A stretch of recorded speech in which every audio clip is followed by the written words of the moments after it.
આજે મારા મગજમાં કંઈક અલગ જ વિચાર આવ્યો, તો હું માર્કેટમાં ગયો અને ચિકનનો એક આખો લેગ પીસ લઈ આવ્યો. પછી એમ થયું કે આને હવે વળી કેવી રીતે બનાવવું, તો મને હોટલવાળી ગ્રેવીવાળી વાનગીઓ યાદ આવી ગઈ. કેમ કે હોટલની ગ્રેવીવાળી આઈટમો મને ખૂબ જ પસંદ છે. હોટલમાં જે ગ્રેવી બનતી હોય છે એ સ્પેશિયલ તરીકાથી બનાવવામાં આવતી હોય છે, તો એટલે એનો ટેસ્ટ ખૂબ જ સરસ હોય છે. તો તમે આ વિડીયોને પૂરો જોજો. આજે મેં કંઈક અલગ જ રીત તમને શીખવી છે આ વિડીયોમાં. તો ચાલો વધારે ટાઈમ વેડફ્યા વગર શરૂ કરીએ. કેમ છો મિત્રો, હું છું મુખ્તાર હુસૈન અને સ્વાગત છે તમારું મુખ્તાર હુસૈન ગુજરાતી યુટ્યુબ ચેનલ પર. સૌથી પહેલાં ચિકનનો એક આખો લેગ પીસનો ભાગ લઈ લેવાનો. આ ચિકનને મેં પાણી વડે બરાબર પહેલાં સાફ કરી લીધું હતું અને ત્યાર પછી જ લીધું છે. હવે આ ચિકનની ઉપર કટ લગાવવાના છે, જેથી બધો મસાલો ચિકનની અંદર સુધી જતો રહેશે. જ્યાં જ્યાં શક્ય હોય ત્યાં ત્યાં તમે સહેજ સહેજ કટ લગાવી લેજો.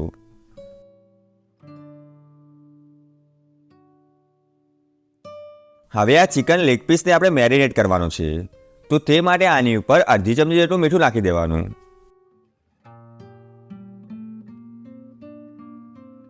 મીઠું ઉમેર્યા પછી આની ઉપર 100 ગ્રામ જેટલી દહીં નાખી દેવાની. આ દહીં મીડિયમ ખાટી હોવી જરૂરી છે, વધારે ખાટી દહીં ના લેતા.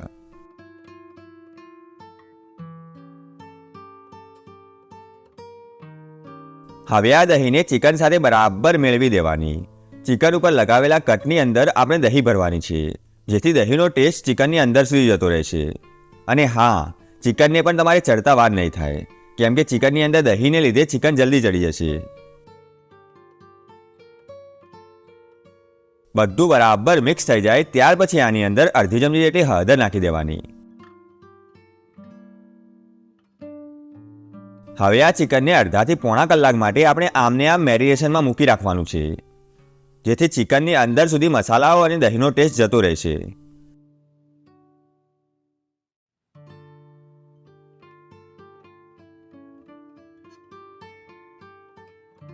હવે એક કડાઈ લેવાની અને આ કડાઈની અંદર 1.5 થી 2 ચમચા જેટલું તેલ નાખી દેવાનું. મિત્રો, આ તેલનો કલર તમને જુદો લાગી રહ્યો છે, તો મેં આ તેલમાં પહેલાં એક રેસીપી બનાવી હતી, એનું ચિકન આની અંદર ફ્રાય કર્યું હતું, માટે આ તેલનો કલર બદલાઈ ગયો છે અને તેલ વધ્યું હતું. તો મને એમ થયું કે આનું વેસ્ટેજ નથી કરવું, એટલે કે હું આના થોડી વાર પહેલાં જ એક રેસીપી બનાવી હતી. એમ નથી કહેતો કે 2-3 દિવસ પહેલાં બનાવી હતી. તો આ તેલનો વેસ્ટેજ ના થાય એટલા માટે મેં આ તેલને આમાં ઉમેરી દીધું છે. હવે તેલ ગરમ થાય એટલે તરત જ આની અંદર 1 ચમચી જેટલું જીરું નાખી દેવાનું. જીરું ફૂટવા લાગે ત્યાર પછી આની અંદર 2 ડુંગળીઓને મેં સ્લાઇસ શેપમાં કાપીને રાખેલી હતી એ ઉમેરી દઈશું. હવે આ ડુંગળીઓને તેલ સાથે બરાબર મેળવી દેવાની.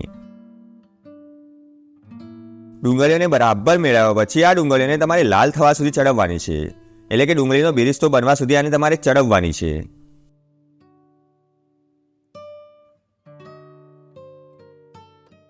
ડુંગળીઓ સરસ એવી લાલ થઈ ગઈ છે, તો હવે આની અંદર 1.5 ચમચી જેટલું આદુ અને લસણનું પેસ્ટ નાખી દેવાનું.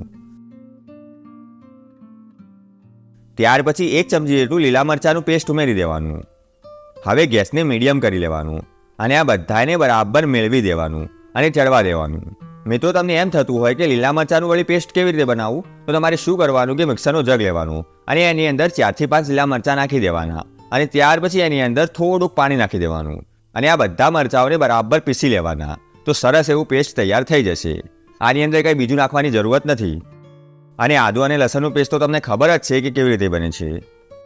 2 થી 3 મિનિટ ચડવા દેવાનું, એટલે લસણ ચડશે અને દાણેદાર થવા લાગશે.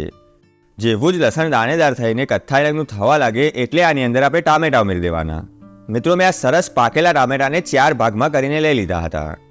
ટામેટા ઉમેર્યા પછી અડધા કપ જેટલું પાણી ઉમેરી દેવાનું. હવે આ બધાને બરાબર મેળવીને મસાલા ઉમેરી દેવાના. મસાલાઓની અંદર અડધી ચમચી કરતાં સહેજ ઓછી હળદર નાખી દેવાની. ત્યાર પછી 2 ચપટી જેટલું મીઠું નાખી દેવાનું. મીઠું ઉમેર્યા પછી 1 ચમચી જેટલું દાણા પાવડર નાખી દેવાનું. દાણા પાવડર પછી અડધી ચમચી જેટલું લાલ મરચું નાખી દેવાનું. હવે આ બધાને બરાબર મેળવીને તમારે ચડવા દેવાનું.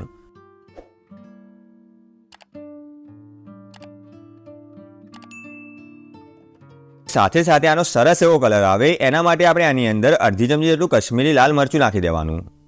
મિત્રો, કશ્મીરી લાલ મરચું નાખવાને લીધે આનો સારો એવો કલર આવશે. જો તમારી પાસે આ મરચું ના હોય તો નહીં નાખશો તો પણ ચાલી જશે. આ ફક્ત આ શાકનો સારો એવો કલર આવે અને સરસ એવી તરી આવે એના માટે વાપરવામાં આવતું હોય છે. પણ જો તમારી પાસે ના હોય તો નહીં ઉમેરશો તો પણ ચાલી જશે. તમે ફક્ત રેગ્યુલર મરચું જ નાખજો. હવે આ બધાને બરાબર મેળવી દેવાનું. મિત્રો બધું ડ્રાય થઈ ગયું છે તો હવે આની અંદર અડધા કપ જેટલું પાણી ઉમેરી દેવાનું. હવે આ બધાને બરાબર મેળવીને મસાલાઓમાંથી તેલ છૂટું પડવા લાગે ત્યાર સુધી તમારે આને ચડવવાનું છે. મેં આને 2 થી 3 મિનિટ સુધી ચડવ્યું છે તો આની અંદરથી તેલ છૂટું પડવા લાગ્યું છે. તો હવે આમાં મેરિનેટ કરેલો ચિકનનો લેગ પીસ ઉમેરી દઈશું. હવે આની અંદર આપણે 1 કપ જેટલું પાણી ઉમેરી દેવાનું. હવે આ બધાને બરાબર મેળવી લેવાનું. મિત્રો હજુ આપણે ચિકનને ચડવવાનું છે તો આમાં ફરીથી આપણે 1.5 કપ જેટલું પાણી ઉમેરી દેવાનું. ત્યાર પછી બધું મિક્સ કરીને એક લીલા મરચાંને નાના ટુકડાઓમાં કાપીને ઉમેરી દેવાના. મિત્રો આ લીલું મરચું મીડિયમ તીખું છે, વધારે તીખું નથી. આ વાતનું ધ્યાન રાખજો. જો તમારે લીલું મરચું ના નાખવું હોય તો નહીં નાખશો તો પણ કંઈ વાંધો નહીં આવે. જો તમને એમ ભય હોય કે આ સબ્જી થોડી તીખી થઈ જશે તો તમે લીલું મરચું ના નાખતા. લીલું મરચું ઉમેર્યા પછી અડધી ચમચી જેટલો આપણો સ્પેશિયલ ગરમ મસાલો ઉમેરી દેવાનો. મિત્રો આ ગરમ મસાલો મેં સ્પેશિયલ મટન અને ચિકનના શાકના માટે બનાવ્યો છે, કેમ કે આ મસાલો નાખવાથી શાકનો ટેસ્ટ ખૂબ જ સરસ થઈ જતો હોય છે. તો તમારે આ ગરમ મસાલો બનાવતા શીખવું હોય તો વિડીયોની લિંક તમને નીચે ડિસ્ક્રિપ્શન બોક્સમાં મળી જશે. હવે આ બધાને બરાબર મેળવીને આની ઉપર ઢક્કન ઢાંકી દેવાનું અને શાકને 20 થી 25 મિનિટ સુધી મીડિયમ ગેસ પર ચડવવાનું છે.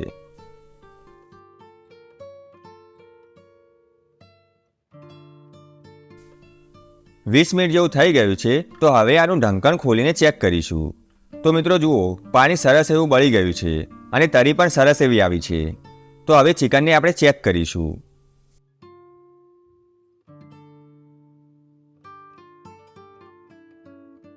ચિકન સરસ એવું ચડી ગયું છે તો હવે આની ઉપર લીલી કોથમીરને મેં ઝીણી સમારીને રાખેલી હતી એ ઉમેરી દઈશું અને ગેસને આપણે બંધ કરી લેવાનું.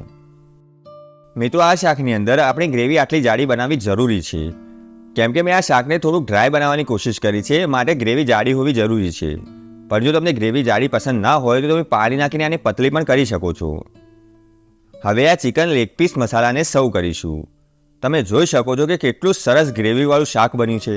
તો હવે તમે પણ એકવાર આ ચિકન લેગ પીસ મસાલાને ઘરે બનાવીને ટ્રાય કરજો અને ખાધા પછી મને કોમેન્ટમાં કહેજો કે તમને આ રેસીપી કેવી લાગી.